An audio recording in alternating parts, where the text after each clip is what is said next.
Hey, it's Paul Seaver from Palm Beach Springs Water Company. So here's the big question. What is electrolyzed water?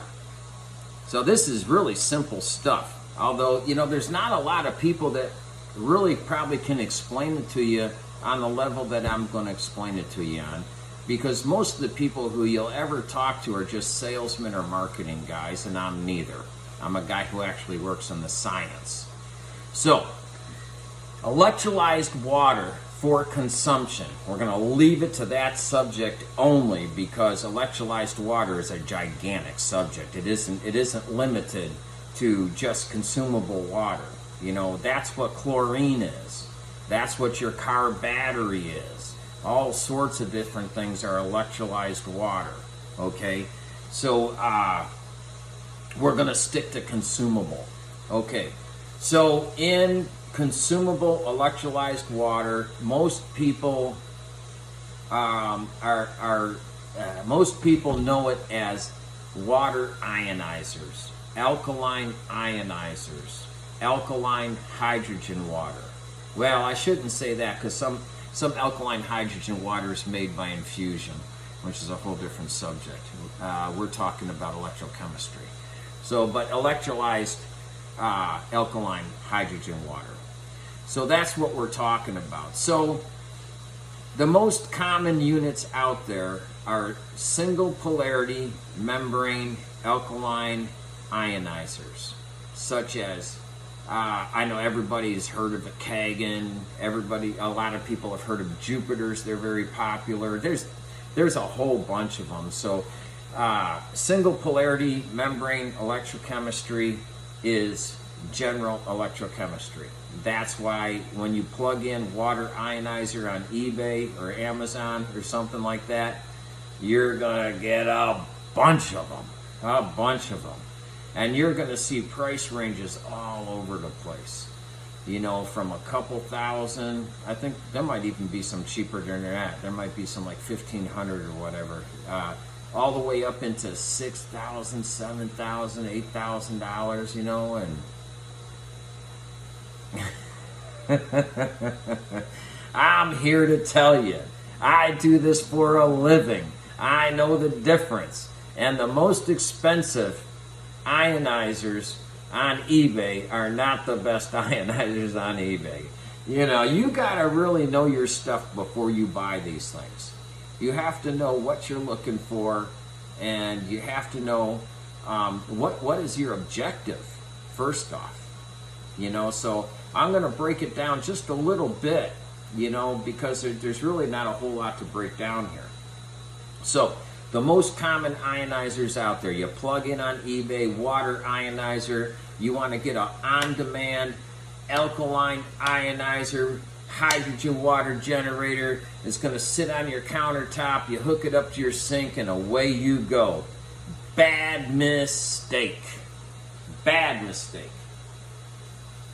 You want to know why? I'll tell you why. Forever chemicals. Big subject.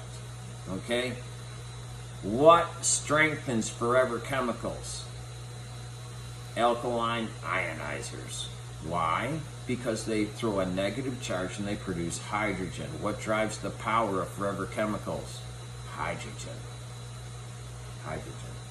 So, if you want to increase the potential of chemicals in water, then go ahead and run one of those units without filtration, because that's what you're doing. You're not going to notice it. It's not something you can notice. You just have to know these things. Okay?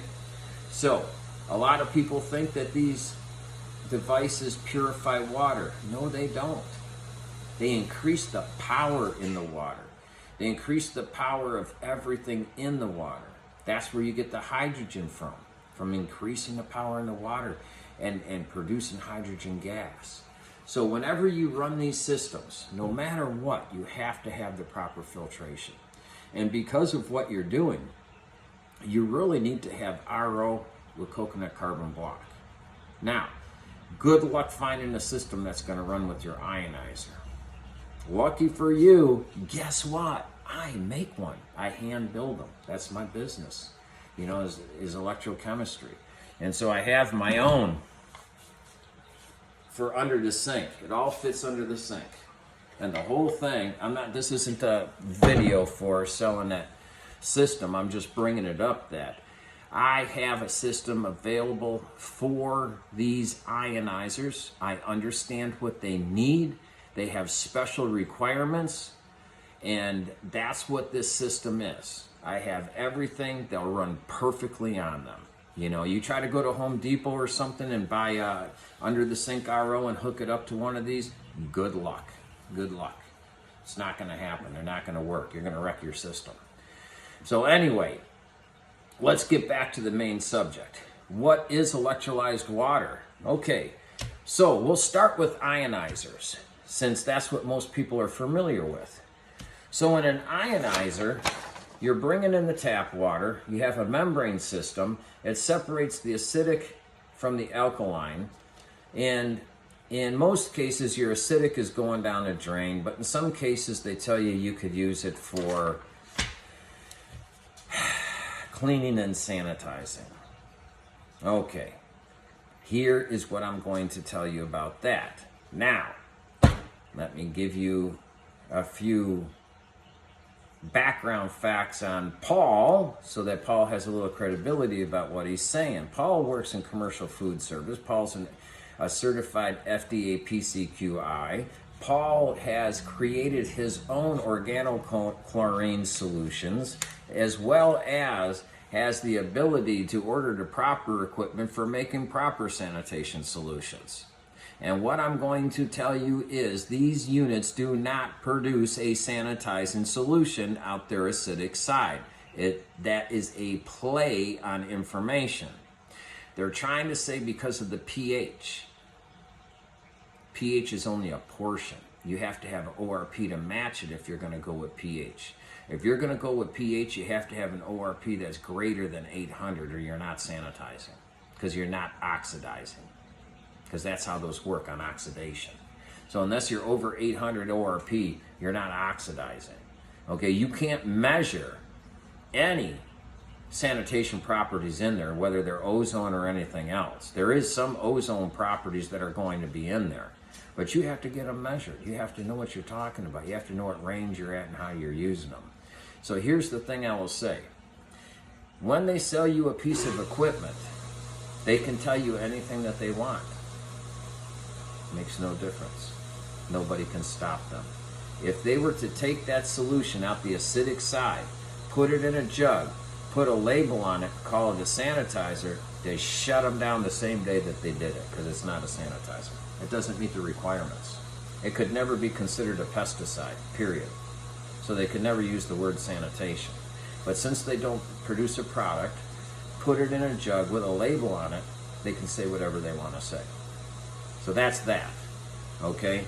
So those acidic sides are not sanitizers. If you had one of those in a restaurant and you tried to use that acidic side as the sanitizer for the restaurant, you'd be cited by the health department. They wouldn't allow it. So I know this because I have machines in restaurants that produce sanitizing solutions that are approved, chlorines and stuff like that on demand units. So I know all about this subject. So that's kind of a myth there too, you know. And in a home, are you putting yourself at risk using that for cleaning? No. Why? Because everywhere down the line, what do they recommend? They recommend a good cleaning, not sanitizing. So as long as you're doing a good job cleaning, you don't need a sanitizer anyway. So they kind of get away with something there if they just get you to clean better. So you got your acidic side, which is just wastewater. It's not really good for anything. I can't think of anything it's good for. And then you got your basic side, your alkaline side, that you have charged up. You're getting too high of a pH. The human body is not designed to drink alkaline water, number one. And number two, if you're suffering from acidosis, you cannot balance your pH by drinking alkaline water. That's, here again, BS. It's not the way it works. Your body's pH is regulated by water and sodium chloride, not alkaline ionized water. I can tell you that right now. So that's BS. Any doctor would probably tell you that. They'd say you're not going to straighten out your pH that way. That's not the way it works. You would never be able to do it by drinking alkaline ionized water. If you were able to drink enough alkaline ionized water to change your pH, it would not be for the good. That would mean that your cells were loading up with waste, because that's what happens when you drink too much of that. It inhibits your cells' ability to process their own waste. So you're not going to hear that from a marketing guy. That's why you can only drink so much of it per day. They only recommend X amount of it per day because of that fact. They know if you consume too much, it's actually bad for you. And there's a lot of reports out there that it's bad for children because of the alkalinity is just too high for them, and the hydrogen content's too high. And here's the thing about the hydrogen. It's too much. It's not balanced. Hydrogen is good for you, but here again, this is a play on it. Too much hydrogen is not good for you, just like too much of anything is not good for you. Okay, so they produce too much hydrogen at too high of a pH, and they don't have any way to balance it. That's why you should only consume a certain amount of alkaline ionized waters. Okay, so that's why those those have guidelines for safe usage. Okay, now what's the difference? Because now I've probably got everybody thinking, well, geez, who the hell wants that? It's not really what I meant. They have a good purpose. They're good for usage, and there's things that you can use those for. I'm just saying what people don't understand about alkaline ionizers. That's all I'm saying. What you don't understand about them. So the thing is that electrochemistry is very old. It's decades and decades old. And at its time, it was the top of the line. There's no doubt about it. But that was a long time ago. These days, the top of the line is high amp dual polarity ionics, not single polarity nano. So the difference is when you're instead of using membrane separation in nano, and you're reducing your clustering from typical 13 to 15 molecules down to possibly 5 if you're perfect, and 4 being basic, 1 being acidic, and that's your nano cluster. And so it increases your absorption because it increases dissociation, but it's still very limited. Still very limited because you're still clustered. So that when they say, oh, well, nano increases your absorption, that's true. It does. Nano increases the energy in water, the energy in the electrolytes. That's true. It does, but it has a ceiling.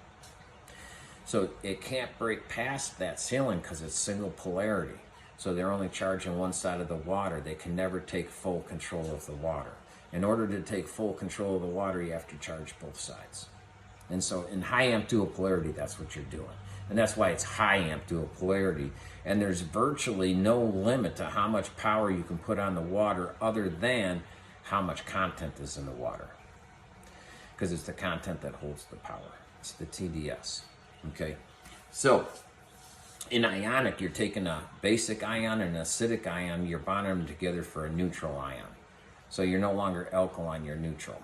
There is no pH. So pH is the measurement between acidic and basic. So if you only have a single neutral ion, there's nothing to measure, you're just neutral. So then once you're neutral, you can throw the same charge on each ion. So now it's impossible for them to cluster, like trying to push two like polarity magnets together. It doesn't happen, they repel each other. So that's what the ions do. So that's called the ionic product. So in the nano, you're increasing the ionic product from less than 1 to about 1.37. In ionics, at 10 amps, you're increasing the ionic product to 6.45, which is equal to the amount of energy in 200-degree water if you use heat as the energy source. Now, the big advantage to ionics, okay, now we're not talking about cooking, we're talking about energy. So one of the big advantage to ionics is, number one, if you can't use heat, because heat's going to destroy whatever you're doing. And number two, unlike heat, when you remove the energy source, the energy remains in the ions, stored. How is it stored? It's stored a lot like static, if you think of static. So static is stored in materials that are weak conductors of electricity, so they get trapped, okay? So water is a very weak conductor of electricity also. So if you can power up the ions in water, you can trap that power in the ions. They have nowhere to go. It has nowhere to release. So what that is that's your electrolytes. Everybody knows about electrolytes. And everybody says, oh, I got to take in more electrolytes. So you're drinking more salt because you're adding more electrolytes, you know, by very weak power, less than 1 MA at a time. But when you drink an electrolyzed water, you're getting supercharged electrolytes. With Nano, you're getting 1.37. With Ionic, you're getting 6.45. So you're getting cluster-free, highly charged, single molecule, single ion, 100% absorbable. It's pretty crazy stuff. So at the same time, so now you're not using a membrane system. Like I say, you're using a flow-through system. Okay? So with the nano systems, I say you got too much hydrogen and you got too high a pH. Okay? So now in the high amp systems, you're balanced. You're balanced to neutral, which is where the human body is, neutral. Okay, so you're balanced to neutral. Now, how about the hydrogen? How is the hydrogen balanced? The hydrogen is balanced by ozone. This is what you can't do in a nano generator. So a nano generator only charges the basic side, producing hydrogen. In a dual amp generator, the dual amp is charging the acidic side, producing ozone. The interaction between ozone and hydrogen produces dissolved oxygen. You need the dissolved oxygen to balance the hydrogen for proper consumption so that your body accepts it, so that you don't have an overload of hydrogen. This is the real deal. This is the stuff that you look for. This is patented. You can't patent those other systems. This system's patented. The system's patented, and the finished solution that the system makes is patented. Not to mention all the components are patented. So that's why nobody else produces a system like this. So it's called esperer H2O. The small system, oh, this is my big huge thing.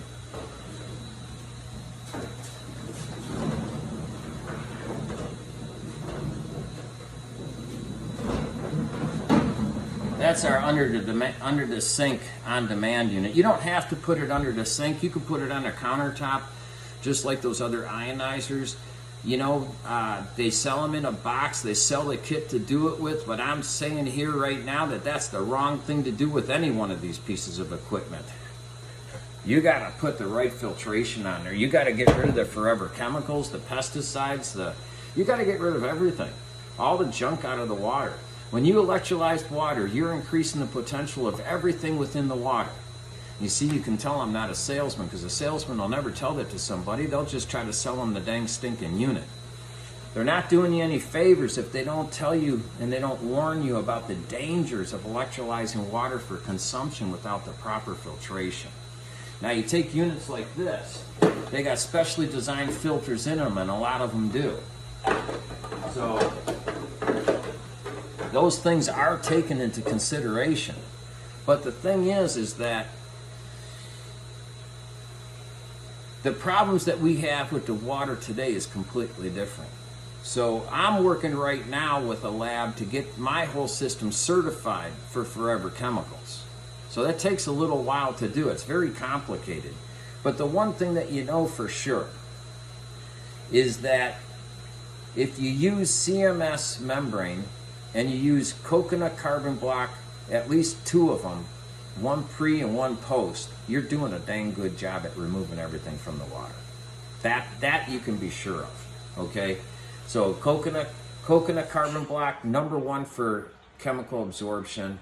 CMS membrane, number 1 for reductions of anything that you can get through from a membrane for a residential lower pressure. You know, and we're running 60 psi on our system, and so it is supplying plenty of water to these generators. But that's one of the biggest takeaways that I would say if you're watching my video is, and especially if you have an electrochemistry generator on your water, make sure you put a good filtration system on there. You ain't doing yourself no favors if you don't. None at all, period. And I tell you, I don't want to call myself an expert on the subject because there is no such thing when it comes to electrochemistry. But I can tell you one thing, I know a heck of a lot about it. And I work in a lot of different areas. I don't just work with consumable waters, and I'm not in the residential sales market.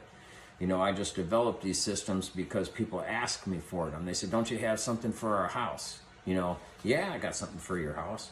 And I hand build these myself. You can't buy them nowhere. I hand build them. I don't know anybody else who builds one for a generator. So the biggest things is when it comes to these water ionizers is do your research. Know what you're buying. Talk to a guy like me. I'm gonna try to sell you on this guy right here because this is the best one on the market. Now I'll put my money where my mouth is. Somebody come up with a better system than what I'm offering. I guarantee you they cannot. I have the best of the best, no gimmicks. People say, where's your UV? Where's this? That? Well, you don't have to. You get your ozone from here. So, it's very streamlined. And then, some of the top systems on eBay of the water ionizers, $5,000, $6,000, $7,000. No system like mine. I have the top of the line, period. If you want just the generator, it's only $2,500. If you want my entire system to put underneath your sink with my everything, it's $4,000. Worth every penny. Worth every penny. Check my Google reviews. People love these things. I got them all over South Florida. Hell, I got them all over the country. I've been at this now since 2014. So, and now, we hand build our own ROs. We're getting them certified for PFAS removal. And it's just going to be the best system on the market. Electrolyzed water is the best water on the market, but know what you're buying. And if you already have a system, get a filtration system for it. I'm not telling you throw your electrolyzer, your ionizer in the garbage can or nothing like that. The alkaline ionizers are good. They're good water. They make a good product. You just can't drink as much of it as you would normal water. And with a neutral ionic generator, you can drink it all day long. You can use it for anything you want. You use it for cooking. You use it for making your teas and coffee and everything else, any beverages. Just your pets, everything. Those alkaline ionizers aren't good for your pets either. So the big difference is it's just the balance. In electrochemistry, everything's balance. In single polarity alkaline ionizers, they don't have any balance. It's all alkaline. So in neutral ionics, it's all balanced. That's why it's neutral. Because it's all balanced. Everything is balanced. The human body, everything is supposed to be balanced to 7.4 pH. In neutral ionics, everything is balanced to 7.4 pH. It's on purpose. It's not an accident. But in general electrochemistry with single polarity membrane separation, they can't do that. It's impossible. There's just no way to do it. You have to have the other chamber type, and you have to be able to balance it. You have to have the right programs, and it's just it's a very complicated subject, but it's good stuff. I'm trying to find this. Here's how a membrane system works. So they're separating everything there. I know that's more about chlorine than for a chlorinator, but it's the same thing, just in opposite. When you're producing alkaline water, if you want to produce chlorine, you instead of putting a negative charge on, you put a positive charge on. So instead of drawing everything to the basic side, they draw everything to the acidic side. Plus, you throw a little bit more salt on there, so that you increase the power that much more. So it's all the same thing. So anyway, that's electrolyzed water. I hope you enjoyed this video. I hope you understand electrolyzed water is not a gimmick. It's good stuff. It's good for you, especially depending on your medical conditions. Neutral ionics, if you're a cancer survivor and you're recovering from treatments, or diabetic, or anybody who's suffering from dehydration and who's on medications and is having problems with all that kind of stuff, you get this water, you are going to be shocked, pun intended, at what changes it will make for you, and how your medications will start working. You'll be hydrated. I could tell you, I got people all over South Florida that a lot of times when I start them out, if they're in my general area, and they'll back me up on it, I bring them water for free. I bring it to them in 15-gallon drums with a pump. And I say, start drinking this and start drinking this. And you tell me if you think that it helps you, I'll sell you a piece of equipment. And they all buy one. They all buy it. For me, I don't care. I don't care. I just start delivering it to them, and then they say, oh my gosh, this is fantastic. I can't believe the difference. The difference is just hydration. It's just hydration. There's nothing magic. But you got to be able to hydrate. And for the human to hydrate, they can only hydrate one single molecule at a time through your aquaporin into your intercellular fluids. And the only way that you can do that is break down your water into single molecules. That's it. And that's what we do, with a lot of charge behind them. And then for pharmaceutical delivery, it's able to carry that particle with it within the molecule. It gets very complicated after that. But it's not magic. That's what these are designed to do. It's all mathematics. It's all advanced energy transfer is what it is. You're applying a direct current straight to an ion, powering it up. Now that ion has enough power to do what you want it to do. That's all. It's nothing magic. It's just energy. Just like turning on your stove, turning on your microwave, turning on your car, turning on a light, turning on this phone. How magical is it to be able to see my likeness and hear my voice on this video? Okay? Electrochemistry is way less magical than that, trust me. It's way more basic than what it takes to make this video. What it takes to make this video is crazy. What it takes to charge up water, very simple. Just have to have the right equipment. That's it. Electrolyzed water, best water on earth. Ooh, look at that. I look like I got a halo over my head.